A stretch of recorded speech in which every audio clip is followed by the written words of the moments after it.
Hey food fans, welcome to Cooking Like a Pro with Chef Cal and me, Mrs. Chef, his wife Christa DeMercurio.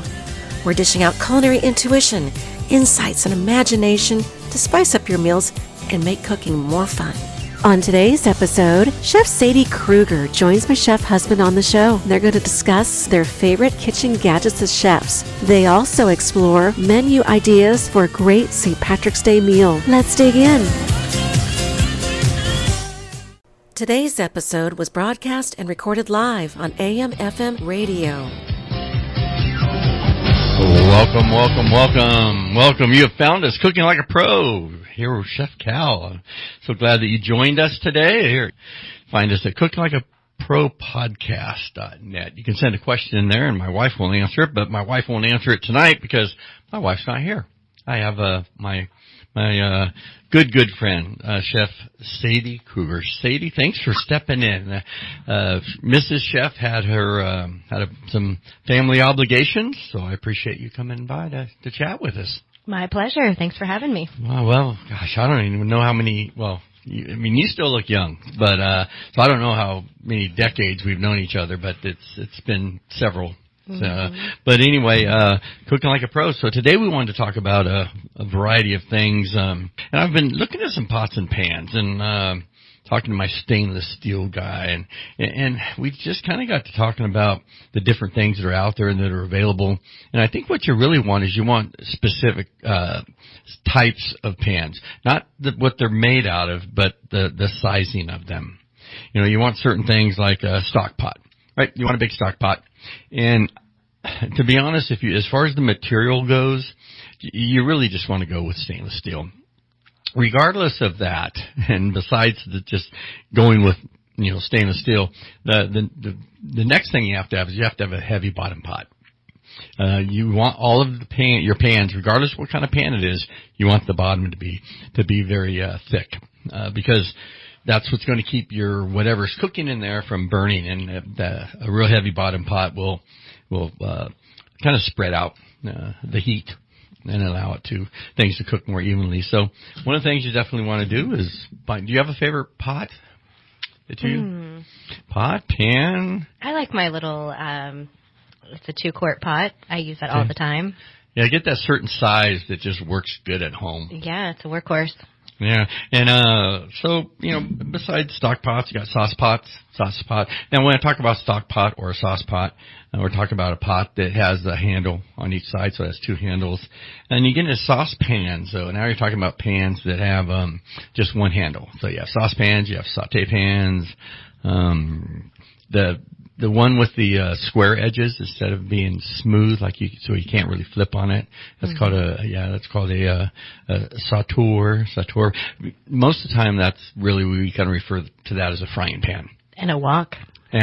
Yes. There's a paella. There's a lot of them. There's a lot of them out there, and that's one of the things that's exciting is as you build your kitchen and your inventory, you come up with different gadgets and such, and we're going to talk a little bit more about gadgets in the next block. But you start purchasing appliances that work for specific things. Like this item every time I want to make a paella, I know I got a paella pan or my egg pan. An egg pan. Yeah, and that's either going to be if you're doing it for eggs, then it should be 6 inches. Right, and then if it's 8 inches across, then you're talking about something you'd usually use for an omelet. Or a large quesadilla, Yeah, large quesadillas. The standard size pan for sauté is 12 inches. That's the standard size pan you're going to use in a restaurant. But the one thing about those pans that you cook on top of the stove, remember, a lot of those pans are also going to go from the stovetop straight into the oven.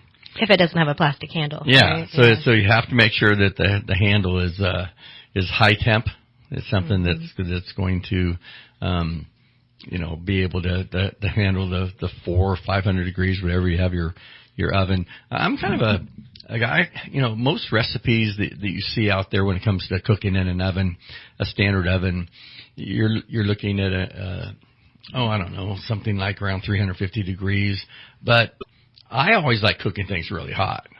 I like cooking them in a really hot oven because in the restaurant business, you're always trying to cook things really fast because the customer wants their food fast. And but you have to really be spot on with your timing, because at 500 degrees you can burn something up super fast. I know it's not practical in the restaurant, but what about cast iron? I love my cast iron pan, but it just seems like a dying class of pans. Yeah. Well, the challenge with a cast iron is that it's I guess if you want to get more minerals into your diet, you can by doing that. But generally we'll start off with copper, super thin. The heat comes right across the bottom of it. So tableside cooking, they do a lot of that. And then you go with aluminum. Aluminum, the problem is it starts to pit, and aluminum just, especially if you're cooking with anything with acid, you're going to get more than your probably FDA regulated aluminum in your lasagna. You don't want to do that to your sauce, right? Your spaghetti sauce? No, you don't. So really stainless steel. Stainless steel is where it's at. But when you go into cast iron or enameled cast iron, certain things, yes. Dutch ovens, of course, because you're cooking in the ground, and for the most part, you want something that's super thick all the way around. Cast iron is something that I have, cast iron pans, and I use them specifically for specific things. Fried chicken? No. What's your favorite dish? Yeah, for cast iron, it's going to be anytime I want to blacken something. Okay. Yeah, anytime I want to blacken something. Let's say we want to blacken, red snapper's a fairly popular dish to blacken, and you just hit your fresh fish. Make sure you take out all the pin bones. You don't want any skin on it either, and you're going to lightly brush it with butter, and then tap it down into a Cajun seasoning. And you just buy Cajun seasoning. You can make your own Cajun seasoning. It's just you're going to have some ground chilies in there, and things like paprika and chili powder, or maybe some spices. So you got this rub basically, and you're just going to take this buttered piece of fish, and this fillet, and you're just going to tap it down into the seasoning, and you're going to have your cast iron pan white hot. I mean, as hot as it can literally get. Now, it's one of the biggest challenges. In the restaurant business, no big deal, because we got those big old hoods over top of us, right? But at home, I've ran people out of the house before, because once you put that spicily seasoned fish on there, and it smokes, what you need to do is it needs to have the fish perfectly cooked and have it blackened on the outside. And it's difficult to do that unless your pan is super white hot. You're talking maybe a minute and a half on one side, and then maybe another, 90 seconds or so on the other side too. Goes real fast. It's got this real crispy spice on it. And then we serve that with a raspberry sauce. So to help kind of counterbalance the capsaicin and all the seasoning on there. I like the sweet and spicy. Yeah. That's one of the things when we look at these flavor profiles is how do we get things to match? Right? How do we take one thing and especially in wine pairing, it's even more evident. But in food, the same thing. If you have something that's, maybe a little bit bitter, then maybe you need to add something that's a little bit sour. Or maybe you need to add something that's a little bit sweet. So there's a lot of different things you can kind of consider. But if you're not looking at that flavor profile of, okay, I'm tasting what I'm eating, you're not going to pick it up. Right? So anyway, okay, and so there's a lot of them out there. The nonstick pans are pretty good. But you know what's interesting is when you take a nonstick pan and you and you use it for a period of time, and then at my restaurants in the past, my first restaurant was a French restaurant. And we just went through pans like crazy. And then we would take them all to get them coated. Once a year, we'd ship off half the pans during the slow season and have them powder coated. And if you think about it, they would lose that powder coating, every 6 months. And that was going into somebody's food. Right? Yeah, they have the ceramic coated ones that are really nice and a little less Yeah, toxic. I've seen those at Costco. They're a little pricey for me. But they had they had like a small wok shaped one, but like a wok but smaller with a handle. Oh, yeah, I want to put it in my shopping cart, but God, it's way too much. But, I've got so many pots and pans. If I bring pots and pans home, I think Mrs. Chef's going to be a little bit upset about that. But anyway, we're going to go ahead and take a quick break. You have found us at Cooking Like a Pro. We will be back in just a moment. Welcome back to Cooking Like a Pro, and Chef Cal, I'm back here and chatting with Chef Sadie, and we're just talking about kind of stuff you find in your kitchen. And one of the things that a lot of people, I think spend, unfortunately, probably too much money on because you want good, and when we talk about knives, and you want good knives, but you only need so many. Right, your main. What's the main knife you use at home, Chef? Oh, my chef's knife. Chef knife? Yeah. Okay, 6 inch, 8 inch, 8 inch, 10 inch. Okay, I use an 8 inch too. It fits good in my hand. I do like a 6 inch for certain things. If I'm cutting things that are closer to my hand, a little smaller, I kind of like a 6. 10s are just too big. You see those 10s and 12s is every once in a while, and there's I don't need a weapon, but anyway, then, okay, how about second knife? Second favorite knife? Probably my paring knife. I use that a lot. Yeah, paring knife, so that's a short knife. Usually they're in between 3 and 4 inches long, and we're talking about the blade, the length of the blade, not the handle. And just a short knife. It's going to be used for trimming vegetables and fruits and variety of things. But you have something kind of small, something to, if you're going to, peel tomatoes or something like that. Slicer is always nice to have. A slicer, the reason you really want a slicer now, when we talk about slicer, think of something that you would cut like a prime rib with. Something long. Because if you don't have a nice slicer and you're cutting, prime rib or ham or turkey or something that's a long and muscled piece of meat, the challenge you're going to have is you're going to see kind of a sawing action going on if you're trying to use a French knife to do the job of what a slicer should do. And of course, a good bread knife.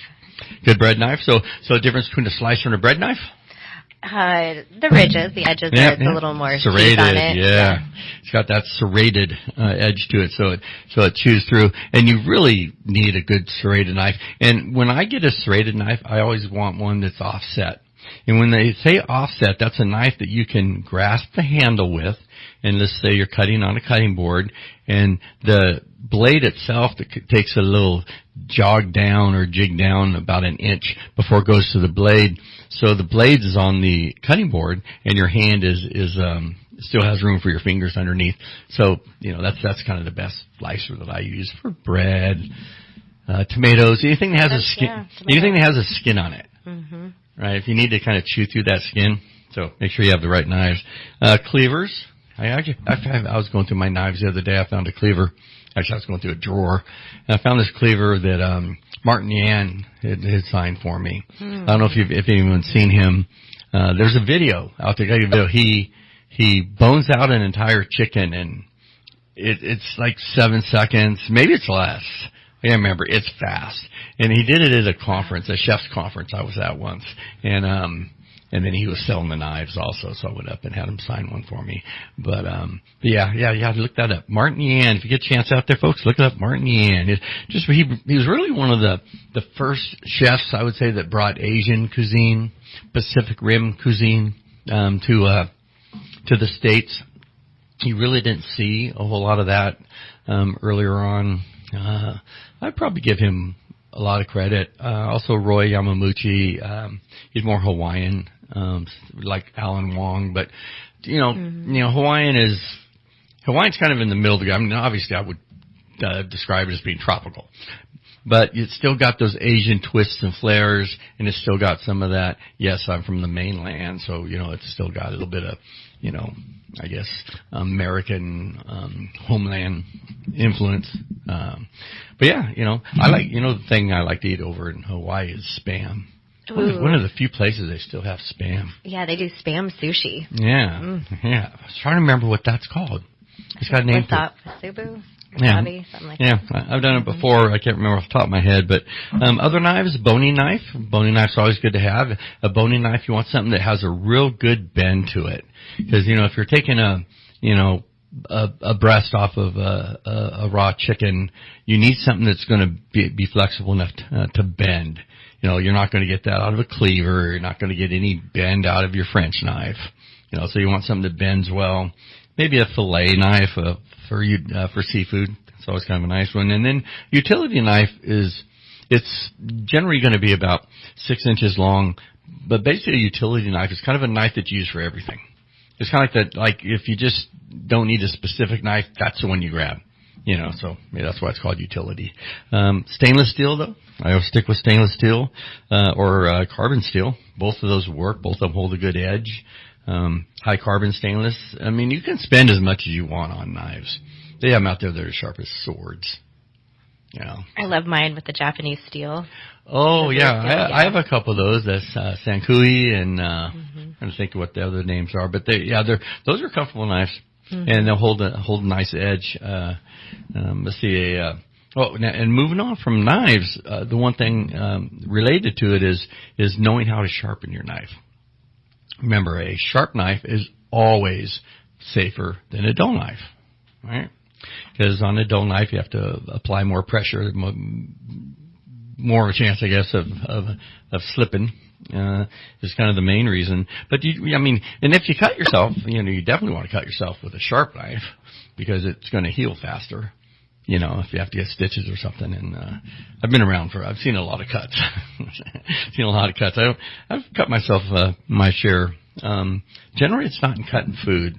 It's in doing something stupid. I remember the worst cut I had. I was cutting the rind off a piece of cheese. I wasn't paying attention. I had the knife pull. I was pulling it towards me. I was doing this big British thing, and at the end they have a big cheese courses and stuff. And wham, all the way down to the bone.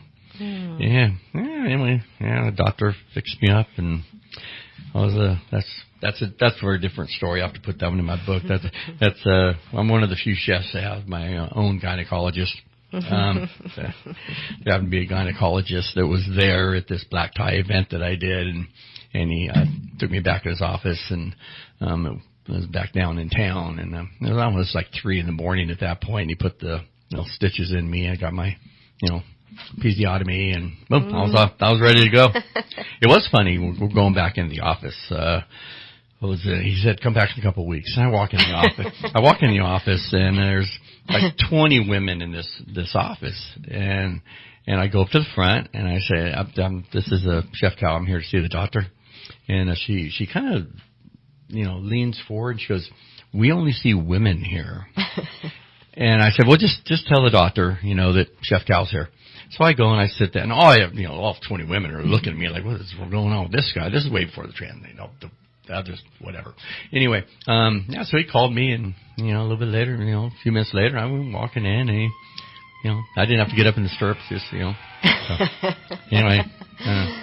That kind of that went off the rails on that one. But anyway, sharpening knives, keep them sharp. Have a stone, and then also have a steel. A steel is just. If you've ever seen someone in the kitchen and they're just kind of flaring back on a long piece of metal, and then they're just sharpening it by going on one side and going on the other side, that will help straighten out the tips of the blade. But generally, once the knife gets dull, you got to hit it on a stone. So, and there are a lot of sharpening. I don't know. What do you have at home? Do you have like a little plug-in sharpening thing that you run knives on? How do you sharpen knives at home? I have an old school steel, yeah. Oh, a stone? Stone, yeah. And then I have a steel to keep the edge on. Yeah. Well, there's so many people that buy these things that are out there. I've never had one that didn't actually hurt the knife. I shouldn't say I do have one. So actually the one I use. I've got a diamond, and it's got the 3 different, actually there's a total of 6 different levels of diamond smoothness. You can shave and get done with one of those. But anyway, I did want to. Gosh, we're not going to have time to get into that. Maybe we'll jump into. We can talk a little bit about it. Just other necessities, things that you. What are some of the gadgets that you have in your pantry at home, Chef? Well, let's see. I love my microplane for zesting lemons and ginger and garlic and all the things. Microplates are great. Yeah, I love my Silpat mat. Yep, Silpat. And, go ahead and explain what it is, because most people probably have no idea. It's magical if you're baking cookies or, bread, so you don't have to line it. It's a nice non-stick mat that you can bake on. Yeah, so it's high temp, so, it goes right in the oven with your cookies or whatever, and it kind of forms a little protection on there. It definitely gives you more time. We used to use them all the time when we were competing. I like my stick blender, I guess they call them. I call it burr mixer. But I use that thing All the time. Oh, my milk frother. Frother. I do love that in the morning. For coffee. For coffee. Okay. Colander, or if you get a super fine colander, you get a chinois, something that's literally a chinois will take the seeds out of like blackberries. You know, if you're making like a blackberry jam and you want to turn it into a jelly, not have any seeds or anything in it. And that's what I've always called it if it's got whole fruit. So you can use that there, or you can go through some cheesecloth, kind of that hanging around, or coffee filters. I used to use a lot of coffee filters. I actually have a coffee grinder at home, but I've never used it for coffee. I use it for seasonings, for spices that I want to grind up. I have a separate one just for that. Yeah, the coffee would taste pretty funky, I think, if I did that. But okay, so we were going to talk about St. Patrick's Day. Here's one of the things when I was a corporate chef for 60 restaurants one time. They had a corned beef sandwich. And the thing about corned beef is it shrinks so much. So what most people do, the way I've seen it when I was being raised, was they just throw it in a pot of water, boil it till it's tender. You know, or you can, but here's what I found after working with it for quite a while in a test kitchen, is that it doesn't get tender in the cooking process. It gets tender in the resting process. So if you take your corned beef and say you cook it for a couple of hours, and then leave it in the oven, cover it with foil, plastic, whatever you want to cover with, and let it sit in the oven for another couple hours, another 2 to 3 hours. And all that connective tissue, which holds the muscle fiber together, remember the muscle fiber that's the muscle. The connective tissue is within there, but that holds the muscle fiber together, and it allows that time for that to melt. And so you get this beautiful roast of corned beef that has more flavor, because the flavor didn't get, boiled out in the water. And it also has a lot less shrinkage. And also the temperature of the water that you're poaching it in, right? So, it doesn't need to be boiling, but about 165, just low and slow in the crock pot to hold its size, right? Yeah, you had mentioned crock pot, and you're right. The thing about a crock pot, I wouldn't, take a piece of corned beef and throw a 5-pound piece of corned beef and 15 gallons of water, right?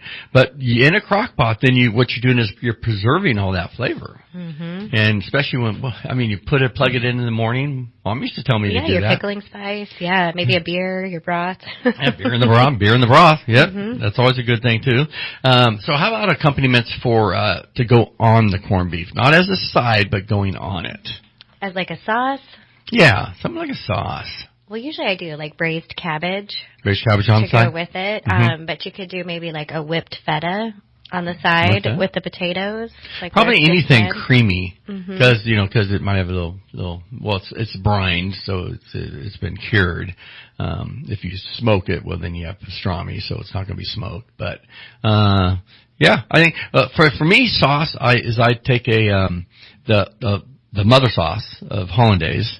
And I just add Dijon mustard, and the French call it the Dijonnaise. It's what we serve with lamb, mint jelly. But then they serve that with lamb, but it goes great. I tell you, hollandaise with a little Dijon mustard in there. Oh man, you could just. Yeah. Hard to go wrong with the hollandaise, right? Butter, fat. You can't go wrong with fat and egg yolks. Yeah. But then, so you said braised cabbage. You can also take your cabbage, quarter it, and then just barbecue it. That's something kind of fun to do too. Give it a little different texture and definitely a different flavor. I have a great cabbage dish that I got from, where was I? I went to a restaurant down in Napa. It's called Mustards, and they had I used to serve this with a Cornish game hen that I would eviscerate, and then we would roast it off. But it was red cabbage, and they sauteed this red cabbage, just cook it down till it was, the texture was pretty much gone. It was like just on the other side of al dente. And but then they flavored it with brown sugar, apple cider vinegar, and cumin. And the thing is those three flavors were just perfectly balanced. So you could get all of them. So it wasn't overly sweet, wasn't overly spicy, wasn't overly tart. But it had all three of those components, and they're perfectly matched with this red cabbage. And, oh, man, was it good. You go out to a restaurant, and I wouldn't say steal the recipe, but you get you get the idea. Oh, yeah, you reverse engineer it. And maybe like a cabbage au gratin. Oh, Might be nice, you know? That sounds fun. Mm-hmm. Okay, so how about a starch then? So, grains. I guess we're going to talk about grains in the next section. Soda bread, right? Yeah. It's kind of a classic, and roasted red potatoes.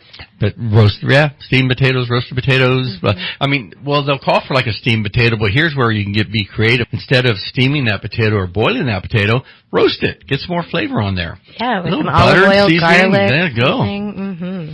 Yeah, see, you're an olive oil person. I'm a butter. Mm. They've been lying to us for years. Butter is good for you. I love butter. I'm not a butter hater. Well, it's the top three ingredients, right, in French cooking. Butter, butter, butter. So, that's something that Julia Child would say. I won't do my Julia Child impression. Oh, butter! Got to get the butter! Anyway. But, so St. Patrick's Day, other root vegetables, carrots, turnips. Rutabaga. Yeah, rutabaga. Rutaga's a good one. Sometimes you'll see more of a medley of vegetables, a bit more of like a cauliflower broccoli thing. We used to do that with our Chateaubriand. And then, let's see, okay, how about dessert? I used to do a mint pie. Mm. It's a chocolate mint pie. Chocolate cookie crumb kind of a crust on it. And then you take cream to mint with a nice whipping cream, a little bit of white cream to cocoa and green cream to mint to flavor it. And just set up, you get a nice little wedge of that. So that's a good one. It's kind of like a grasshopper for dessert. I remember that dessert. It was really good. Yeah. Let's say you wanted to do appetizers, for something like that. The appetizers for St. Patrick's Day. People are coming over early. You want some stuff for them to pick on. Do whatever you want, but the one thing I would say is you never want to have an appetizer be repeated in the meal. So you'd want to do something, a little bit different, whatever it happened to be. Salad, I always like a nice good spinach salad. I think a spinach bacon salad with some grated eggs and maybe some red onion. Yeah, or some endive with a little goat cheese in it. As an appetizer. You're a goat cheese, person, yeah. Mm-hmm. All right. Did you go with me when we went down to that goat chease place down in Cottonwood? I did. Yeah, that was great, huh? Yeah. It was a chef's association. That was a long time ago. And we brought a bunch of food and we matched the food to the goat cheese. I think I did a wasabi, you can remember that far back?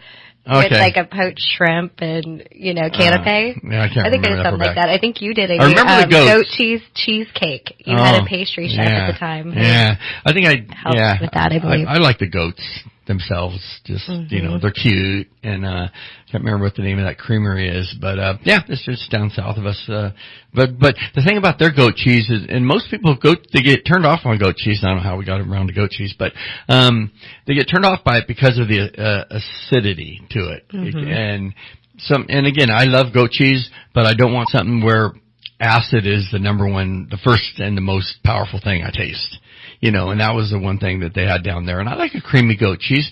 Taking goat cheese and maybe folding it with a little bit of cream cheese or maybe just a touch of sour cream. Mm-hmm. Yeah, and then throw in some herbs, whatever flavors you want. Mm-hmm. Speaking of flavors, what is this thing you brought to the studio here? This looks like an herb. I've never seen this before. It's in the broccoli family. Mm-hmm. Got a little, yeah. Mm-hmm. And it's almost like You eat it? Yeah. Okay. Yeah, like you would broccolini, but it's flowering, so it's essentially like a flowering broccolini. It does look like flowering broccolini. Yeah, so it's so pretty, for spring when you've got the flowers, and the flowers taste so good. Go great in a salad, go great on a grind. I bet it'd be great on fish. Mm-hmm. And, and that's just one thing that people don't do is they think, I'm just going to put it on there, it sprouts. You can still cook them. Just cook them quickly. Just a really quick in a pan, a little bit of seasoning, butter, whatever you want to do with the flavor profile, and then just put it on top. Or olive oil. Olive oil, yeah. Well, that's one thing about the thing about the herbs. They a little bit generally goes a long way. So just think about the protein. Make sure that you're not overpowering it. But it's always nice to have that cleansing. It's usually more of a cleansing element. Generally you're going to get bitter out of these things. A lot of them are kind of peppery, and so they add a little bit of spice to it. Also chop them up, throw them in a salad. And they're good for you. That's where the nutrition no, don't comes say in, that. right? Like you should eat something green with every meal. Oh, okay. Yeah, I'll work on that. Yeah, I'll have chocolate chip mint ice cream. Okay, that's green. And then a little bite of the and broccoli. A little bite of the broccoli. Well, we're talking about stuff you brought here. So this is a strawberry crisp? It's a crumb bar. Strawberry crumb bar. Why strawberries? So my students, we actually went over to Providence Farm this week. Okay. And we helped. Say hi to Bud for me. I will. We helped plant some strawberry starts. We got those in the ground, and then some other students, they helped to get the ground ready and raked up some stuff. Oh, very cool. So, yeah, we're going to partner with them and do some farm-to-table food. And now, if people want to get product from there, can people go up and purchase it there, or how's that work? They're just getting the planting in right now. But when they begin harvesting, and it's down on 273? Yep, they have a fruit or a farm stand that they're going to put out in the parking lot of that new trailhead right in front of their farm. Well, there you go. Help the local people, and but it's a great program. It really is. I've been there numerous times. I like the fact that they grow plants in water. That's kind of a cool thing. That's actually the first time I'd ever seen that. So we're going to take our last quick break here at Cooking Like a Pro. Again, Chef Kyle with Chef Sadie. Back in just a moment. Welcome back. Cooking Like a Pro. Oh, I should have some blueberries. We should be talking about blueberries. Yeah, I like that. Blueberry Hill. Blueberries, let's see. Well, you did this little crisp thing here. You could have done that with blueberries. Definitely. You know what goes real good with blueberries? Duck. Oh, yeah. I do a pan-seared duck with a kind of a balsamic blueberry sauce. Yeah. I was going to say lemons, but yeah, of course. Duck. Yeah. There you go. Well, I'm a carnivore, but we were going to talk a little bit about legumes and grains. Kind of, pastas kind of fall in that category, but legumes, the thing about them, basically we're talking about a bean. Right, a bean that's out there. Could be any kind of bean, white bean, chili bean, chickpeas, anything that falls in the bean category. But they're always high in vitamins and minerals, of course, because they grow. Because good fiber. Good fiber, soluble fiber, so that's always a good thing. And they actually work real good as an alternative to meat. I think most people that I know that are vegetarians, that's how they'll get their protein. They'll get the protein by some kind of a bean dish. Or beans and rice make a complete protein, so typically, they're going to go together. Yeah, so beans are good. Grains, all kinds of different things you can do with grains. I'm a real fan. The thing about grains is, for the most part, let's talk about wheat berry or maybe black or wild rice. Those take a long time to cook, but most grains cook really quickly. Couscous and things like that. I always like quinoa. Anyway, go ahead. You were going to say so. Oh, have you ever sprouted any beans or quinoa? While I was cooking them? No, just sprout them overnight, and it helps increase the nutritional value. It's like doing a sprout. So you can... so how do you sprout it? In water. You have your chicken lay on it? And just drain it and let it sit there, and you just rinse it a couple times a day. So you and let it sit in the windowsill, like you would sprouts, But not in the sun. In the windowsill. So it kind of reconstitutes and starts growing? Yeah, it'll get a tail. It will sprout. It'll sprout, yeah. And so you can, you want fresh beans, obviously. Sounds like a lot of work. I mean, if you're doing sprouts already. I mean, how many tails do you need to get a portion? I mean, a lot, right? No, I only do like a fourth a cup and at a time. Okay. All right. Well, there you go, folks. Let it sprout. Sprouts, that's something I like. I mean, that's one thing that's gotten real popular over the years lately. You see sprouts a lot more than you ever used to.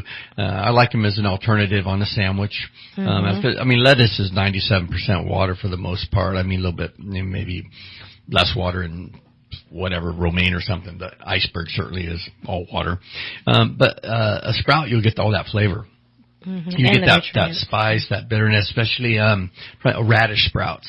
Radish sprouts is something that I really enjoy, but they can overpower. Again, it's all about balance. But it's just a spicy. but it's just a great different flavor. When you taste it, it's definitely different. One of the things that I see I seen a recipe here. It was risotto, but they were using fennel.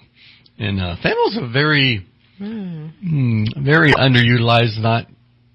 You don't see it being used, much. It's got that licorice kind of, anise flavor to it. Mm-hmm. Yeah, it's really good when you char grill it because it can be kind of woody, so you want it fresh, you want it tender. Certain things that certain dishes you use it in. Of course, fennel seed you'll see in a lot of ground things, sausage and especially Italian sausage. You'll see that. Different types of beans, white beans. Oh, I love white beans. I had this white bean dish once cooked. Where was I? I was in Southern California at the Universal Studios. It was so good. I remember it was white beans, and then it had bacon, caramelized shallots, pimento, and then red wine vinegar. It's something you just sit there and eat a whole bowl full. I usually do white beans, diced stewed tomatoes, and spinach. Kind of like a nice little soup with that, Parmesan cheese and a crusty bread. Yeah, throw some sausage in there. Yeah. But a lot of things that fall in that lentils. Lentils are always something that I enjoy. Again, all these things are just great fiber. Lentils cook real quick. I'm a big lentil curry or lentil with salmon is so good. See, you always come up with these weird seasonings. I've never seen your seasoning cupboard, but sounds like it's got a lot of interesting things in it. I mentioned quinoa earlier. Love quinoa. Super good for you and very flavorful. A lot of these things, they have a kind of a nutty kind of a flavor to them, and it's just something you don't really get in a lot of other things. And it's a complete protein on its own. Complete protein. Yeah. So it's a great substitute if you're not eating meat. Yeah. I mentioned wild rice. In fact, more wild rice was grown up here in Northern California than anywhere in the world. Yeah. Well, yeah. And I remember they used to dry it. They put it in a kiln and they would dry it. And I had one restaurant, and all of our house salads, when you ordered, we had this puffed wild rice. And it was kind of like, it was just kind of soft and crunchy, but it wasn't like really hard. And we used to sprinkle it over all of our salads. It had a beautiful little salad and variety of garnishes on there, and it was topped with that. So basically, it kind of became like the crouton, the textural component. A lot of, things like fava beans, lima beans, those really don't see those being used much. Kids don't really like those. I mean, I like them, but, I like the giant ones. Have you seen the giant fava beans? The little honking ones. Yeah, you could. Those are soft and buttery, and I think you can get away with those a little bit more. How about black-eyed peas? On New Year's. Yep. I like to have that, right? For good luck. Yeah. Good luck. I didn't really get mine in until a couple of days after. Maybe that's why my luck's going the way it is. It's going great. Oh, turtle beans, or, black beans. Black beans are great. And one thing that I'll tell you when I'm cooking my black beans, and this is a great little tip for you out there, folks, is I'll take, like half stock, maybe it's a vegetable stock or poultry stock, and then the other half of the liquid. And remember, most all of these starches will increase 2.5 times their size. So kind of think that in mind when you're dumping it in a pot. Whatever you dump in there, rice, beans, whatever, it's going to increase about 2.5 times its size. So understand that for volume. The one thing is I do half stock, and then the other half I'd use coffee. Oh, so like we save the leftover coffee, at the end of the night. Not out of the cups, but just. You got coffee. You always have to. You never know how much coffee to make, so you always have some left over. And I tell them to keep the coffee and cool it down and put it in the fridge, and then I would just use it to make my bean soups. It's kind of a Creole kind of flavor. And it gives it just kind of a uniqueness. I don't know how many people would pick it up and say, oh, that's, Folgers or whatever. But and black beans are the highest in fiber, and black foods have been linked to longevity. So it's good to eat some black foods. Oh, black beans. Okay. Oh, black good. Rice. But anyway, beans, and again, it's great. It's a great side for anything. I know, chili, chili beans. Chili's always something I like. Van Camp, pork and beans. Staple, classic staple. Yeah, it's been around for a long time, I'm sure. But anyway, so there's a lot of different things you can use. We didn't even get into rice, like wild rice. So that there's more, actual Calrose is the standard medium grain rice. It's called Calrose, and there's more Calrose grown in the San Joaquin Valley in California than anywhere. Anywhere, really. Look it up. That's awesome. Don't believe everything you read on the internet, but like you mentioned, lentils. Those are even more fiber than black beans, so those are great to get into your diet. And one of my favorite, my little recipe with that, sweet potatoes. in there with your lentils and a little bit of lime juice and cilantro. Simple, easy, super good. What is that, more kind of Hispanic or what? A little Indian almost. A little Indian? Mm-hmm. That's one thing that I'm really enjoying a lot now is the Indian flavors are coming in. And you can find those in certain stores. You can find, because almost all of them have, a Mexican section, and they'll have an Asian, Pacific Rim type of section. But, if I want Asian ingredients, I just go to an Asian store. But a lot of, green papaya, different things that were kind of unique that I could buy at an Asian store and then bring on and do kind of some cool stuff. Long beans, Chinese long beans. I just love those things that just go round and round on the plate. I wouldn't even cut them. Get people figure out they can figure out how they want to eat them themselves. But anyway, a lot of fun things you can do with the different rices and legumes. And again, it's just these are all just alternatives to just the basic potato. Whether it's a mashed potato or baked potato or scallop potatoes, there's sweet potato. A lot of things you could do with potato. But that side is generally going to be some sort of starch. Thank you so much for spending time with us. Until next time, we hope you'll be cooking up a storm in the kitchen. So we'll be with you again next week with food, flavor, and fun right here on Cooking Like a Pro podcast.